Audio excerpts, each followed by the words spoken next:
রক্তের মতো লাল হয়ে উঠেছে সমুদ্রের পানি। প্রাকৃতিক মাঝে মধ্যে এমন সব রূপ ধারণ করে যা দেখলে বিস্ময় অনুভূতি হয়।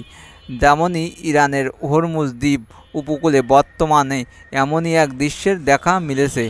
পাহাড়ের ঢাল বেয়ে সমুদ্রের নীল জলে মিশছে গাঢ় লাল রঙের ধারা, যা দেখে মনে হচ্ছে যেন আস্ত এক রক্ত নদী দিয়ে মিশেছে সাগরে। সামাজিক যোগাযোগ মাধ্যমে এই রক্তলাল সমুদ্রের ভিডিও এখন রীতিমতো ভাইরাল। প্রথম দেখায় আঁতকে ওঠার মতো মনে হলেও এই ঘটনার পেছনে রয়েছে এক চমৎকার প্রাকৃতিক কারণ। হরমুজ দ্বীপটি মূলত তার খনিজ সমৃদ্ধ মাটির জন্য বিশ্বজুড়ে সুপরিচিত। এখানে প্রচুর পরিমাণে আয়রন অক্সাইড বা লৌহ আকরিক রয়েছে, যা স্থানীয়ভাবে গোলক নামে পরিচিতি। মূলত ভারী বৃষ্টিপাত শুরু হলে পাহাড়ের এই লাল মাটি বৃষ্টির জলে ধুয়ে প্রবল স্রোত নিয়ে সাগরে গিয়ে আছড়ে পড়ে।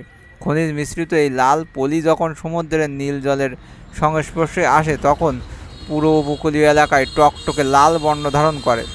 নেটজেনিরা একে রক্তের ধারা বললেও এটি মূলত বিশুদ্ধ খনিজ লবণের খেলা। খবর গালফ নিউজ। আর বন্ধুরা, তোমাদের এই ভিডিও যদি একটু ভালো লাগে তাহলে আমার চ্যানেলটা সাবস্ক্রাইব করতে ভুলবে না। ভালো থাকো।